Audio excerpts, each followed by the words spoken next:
വീടിനെ സംബന്ധിച്ചിടത്തോളം സമ്പന്നതയിലേക്കും സന്തോഷത്തിലേക്കും അഭിവൃദ്ധിയിലേക്കും കൊണ്ടുവരാനായിട്ട് പല മാർഗങ്ങൾ നമുക്ക് ഉപയോഗിക്കാം.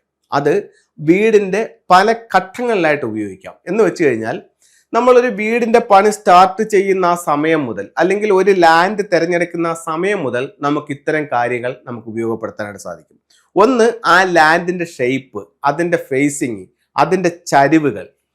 രണ്ട്, അതിൻ്റെ ഓരോ ദിക്കിലും വരുന്ന മറ്റ് കാര്യങ്ങൾ എന്ന് പറഞ്ഞാൽ ആ ലാൻഡിലേക്ക് പ്രവേശിക്കാനുള്ള ഗേറ്റ്, കിണറിൻ്റെ സ്ഥാനം, ആ ദിക്കിൽ എവിടെ വീട് വെക്കുന്നു, അതിൻ്റെ മറ്റ് നിർമ്മിതികൾ, അതായത് കാർ പോർച്ചിട്ടായാലും ശരി തന്നെ, സെപ്റ്റിക് ടാങ്ക്, അങ്ങനെയുള്ള ഓരോ കാര്യങ്ങളും വളരെ കൃത്യമായിട്ടുള്ള സ്ഥലങ്ങളിൽ വെക്കുകയാണെങ്കിൽ അതിൻ്റെതായിട്ടുള്ള ഒരു പോസിറ്റീവ് വൈബ്രേഷനും ഒരു എനർജിയും ഒരു വാസ്തു സൗഭാഗ്യങ്ങളും നമ്മുടെ ജീവിതത്തിലേക്ക് കടന്നു വരും.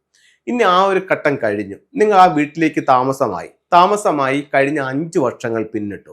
അപ്പോൾ നിങ്ങൾക്ക് എങ്ങനെയാണോ നിങ്ങളുടെ ആ വീട്ടിലേക്ക് കയറിയപ്പോൾ നിങ്ങൾക്കുണ്ടായിരുന്ന ഒരു സാമ്പത്തിക സ്ഥിതി ഒന്നുകിൽ അവിടെ തന്നെ നിൽക്കുകയും അല്ലെങ്കിൽ അവിടെ നിന്ന് താഴേക്ക് പോവുകയും ചെയ്യുന്ന ഒരു അവസ്ഥയിലേക്കാണ് കാര്യങ്ങൾ മുന്നോട്ട് പോകുന്നതെങ്കിൽ ഈ വീട്ടിൽ എന്തെങ്കിലും വാസ്തു പ്രശ്നങ്ങൾ ഉണ്ടോ എന്നുള്ള ഒരു സ്വയം തോന്നൽ നിങ്ങൾക്കുണ്ടാകുന്നു. അല്ലെങ്കിൽ നിങ്ങൾ അടിക്കടി നേരിടുന്ന പ്രശ്നങ്ങൾ നിങ്ങളുടെ വാസ്തു പ്രശ്നങ്ങൾ മൂലമാണോ നിങ്ങൾക്ക് സംഭവിക്കുന്നതെന്ന് നിങ്ങൾ തോന്നുന്നു.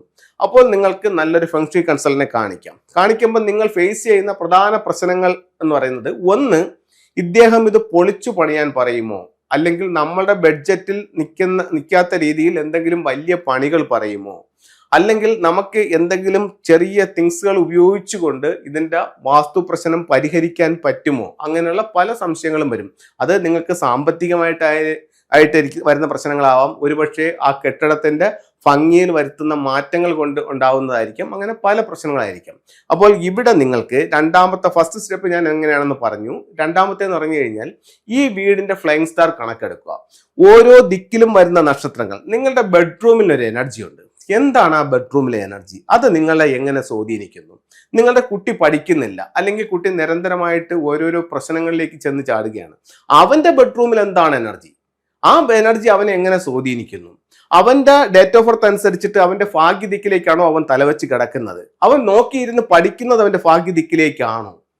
ഈ വർഷം അവൻ എങ്ങനെയുണ്ട്, അല്ലെങ്കിൽ ഈ വർഷം ഗൃഹനാഥൻ എങ്ങനെയുണ്ട്, അല്ലെങ്കിൽ ഗൃഹനാഥയ്ക്ക് എങ്ങനെയുണ്ട്? അതെല്ലാം ഫെങ്ഷു പ്രകാരം നമുക്ക് കണ്ടുപിടിക്കാനായിട്ട് സാധിക്കും. ഗൃഹനാഥന്റെ ഭാഗ്യദിക്കിലാണോ പ്രധാന വാതിൽ വന്നിരിക്കുന്നത്? ഗൃഹനാഥന്റെ ഭാഗ്യദിക്കിലെ ബെഡ്റൂമിലാണോ ഇദ്ദേഹം കിടക്കുന്നത്?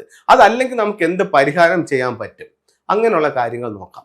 ഇനി മോശം സ്റ്റാറുകളാണ് എൻട്രൻസിലോ ബെഡ്റൂമിലോ വന്നിരിക്കുന്നെങ്കിൽ അതിന് നമുക്ക് എന്ത് റെമഡി ഫെങ്ഷുയിൽ ചെയ്യാൻ പറ്റും? അങ്ങനെ നമുക്ക് അതിനെ കറക്റ്റ് ചെയ്യാം. ഇനി സിംബോളിക് ഫെങ്ഷു പ്രകാരം നമുക്ക് ആരോഗ്യം, സാമ്പത്തികം, തൊഴിൽ, വിദ്യാഭ്യാസം, കുടുംബജീവിതം എന്നിവ മെച്ചപ്പെടുത്താനായിട്ട് നമുക്ക് എന്ത് ടൂളുകൾ ഉപയോഗിക്കാം, ഏത് ഡയറക്ഷൻസിൽ വെക്കാം, എത്ര വെക്കണം, അങ്ങനെയുള്ള ഓരോന്നിനും കൃത്യമായിട്ടുള്ള കണക്കുകളുണ്ട്. ഇപ്പോൾ വീട് ഒരു 80 വർഷം പഴക്കമുണ്ട്, വീടിന്റെ എനർജി ലെവൽ കുറഞ്ഞിട്ടുണ്ട്. ഇതിനെ നമുക്ക് എങ്ങനെ ബൂസ്റ്റ് ചെയ്യാം? നമുക്ക് ആ വാസ്തുദോഷങ്ങൾ എങ്ങനെ മറികടക്കാം? സൗഭാഗ്യങ്ങൾ എങ്ങനെ വർദ്ധിപ്പിക്കാം? എല്ലാത്തിനും കൃത്യമായിട്ടുള്ള കണക്കുകളും കാര്യങ്ങളുമുണ്ട്. അതനുസരിച്ച് നമ്മൾ ചെയ്യുമ്പോൾ ഉറപ്പായും നമ്മുടെ ജീവിതത്തിൽ വലിയ വലിയ മാറ്റങ്ങൾ ഉണ്ടാക്കാനായിട്ട് ഫെങ്ഷുയിലൂടെ സാധിക്കുന്നതാണ്.